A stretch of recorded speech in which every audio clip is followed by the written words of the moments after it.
Alright guys, let's go ahead now. We'll add some creases to this armband here that she's got on. And you can see I've just got a kind of, again, it's not really a real sort of reference, real quote unquote in terms of photograph, but it's a reference nonetheless in terms of how the folds would sort of be around something like that. Now it all depends on how tight the strap is, which you can see at the moment is not very tight. Okay, so I'm going to leave it up to you guys to determine how tight you want your strap to be, just to kind of help sell the idea that it's wrapped around, because at the moment now, remember, well, I placed it so that it didn't seem to clip with the mesh that much. Okay, that was initially what I was going to do, but now I'm going to actually properly tighten it a bit more. Okay, so let's just shrink that a bit. Okay, and now you can see I've purposely clipped it through the mesh, because what I want to do now is go back to the mesh, and I'm just going to, before I solo it out, just going to mask off generally the area where it's kind of sat around. Okay, because I'm going to use that as kind of like my safe zone, and maybe I won't go to the very edges of the strap per se. I'll just sort of leave a bit of space, but I'll also soften it as well so that we have some bit of freedom there as well. Okay, now when I solo that out, basically what I sort of want to do is, you could use a mixture of your standard brush or your inflate brush. I'm going to use my inflate brush first of all, just to sort of inflate that area there. Now we probably don't want it, don't want it on the highest subdivision level.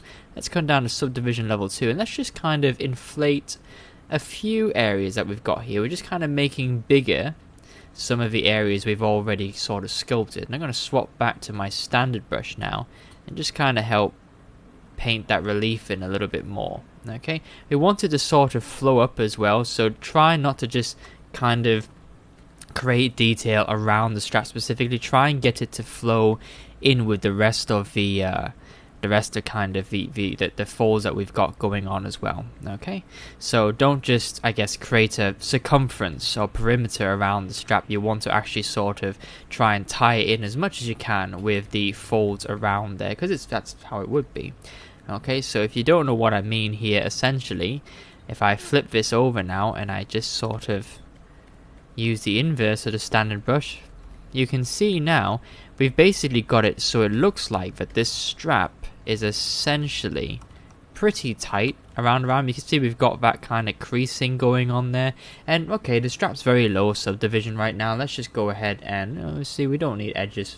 Do we want edges for it? Let's see what happens if we just subdivide it. Yeah, it gets round a bit. Okay, so we're going to have to crease it, and let's subdivide that a bit. Okay, so okay, it doesn't really have that much effect. Let's sort of scale it down so ever so slightly, just so it's not clipping so much. Okay, something like that. And you can see some areas here where the strap still hasn't quite what can we say, what's the best way to put it? The strap hasn't quite been integrated into the sleeve just yet. So let's get rid of the mask now, and we'll just sort of free stroke around it. Okay, just kind of making it up as you sort of go along essentially, but don't worry too much about it. There will be some instances where the strap just kind of sits on the top, so don't worry about that. That's fine too. Okay, it's quite natural. Okay, and then here obviously you want a bit overlap, but there can possibly just kind of, there we go, just trying to get some consistency. And I think I'll actually use the move tool just to sort of move this about a little bit. Now you can see that it's starting to affect the bottom, so let's just keep that in check. And here we can push that in, but we want to sort of have natural folds. So just kind of playing around with some of the shapes here. Okay, now that we've got some basic sort of idea there, you can see that's how it's working from afar. What we can do now is come in with the standard brush, maybe go to our highest subdivision level, and we'll just kind of commit more to those strokes that we've basically added in there. Okay, so any parts that the strap's kind of not overlapped, we're just going to go ahead and make it believable that the shirt is folding, is kind of undulating with the strap there. Okay. And let's sort of do that a bit lower, and then we'll push that one up. There we go. And same thing here, except we'll probably make that a whole section too, why not? Kind of dives in there, and then just let's do a big section here. And again, you see I'm just using the standard brush quite liberally, I would say. Okay, so don't be too hung up on it.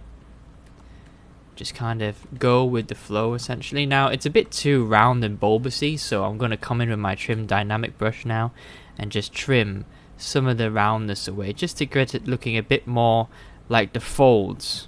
Okay, so like the fabric has kind of creased and folded rather than just being kind of pushed out, essentially. Let's solo that out. Let's add trim dynamic there.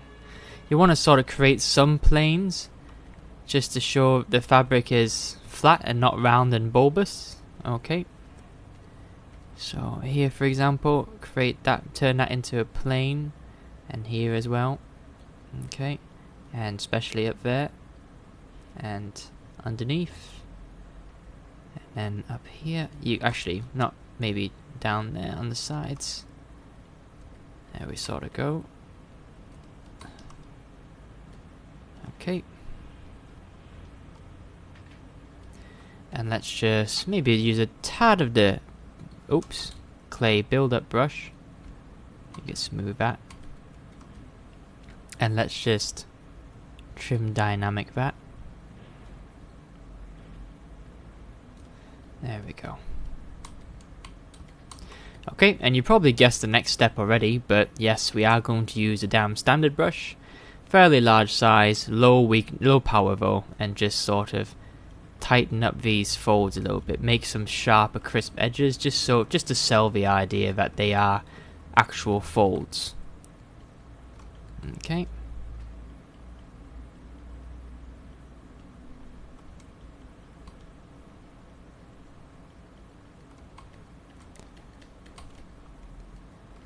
So I'm not quite happy with that one there. This one's okay. I don't mind that one sort of being there like that.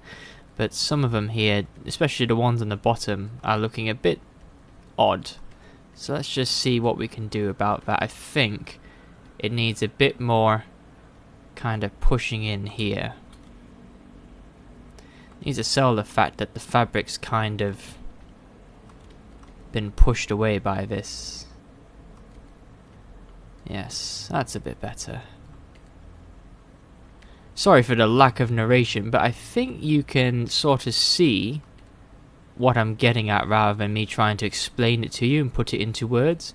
It's just about creating and selling the idea that the fabric has been creased in certain areas by the strap. So let's sell that over here in particular. Maybe this particular part here. But then we don't want it clipping. There we go. Yeah, so we don't want it clipping. We basically just want undulations outside of it. But we want the inside sort of maintained, essentially. There we go.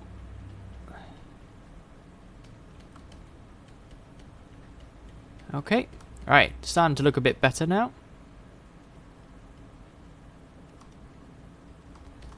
Okay. Yes, that's a lot better. The only thing I don't like now is about how stuck out it is. So I'm just going to overall with the move brush just kind of reduce how much overlap there is in terms of the volume there. Now you want some big areas that stick out a bit, but you don't want too many of them. Maybe perhaps back here you can have some, maybe around the back you can have maybe one at the front, but don't be too consistent with these. It's fabric, it's kind of randomized at the moment.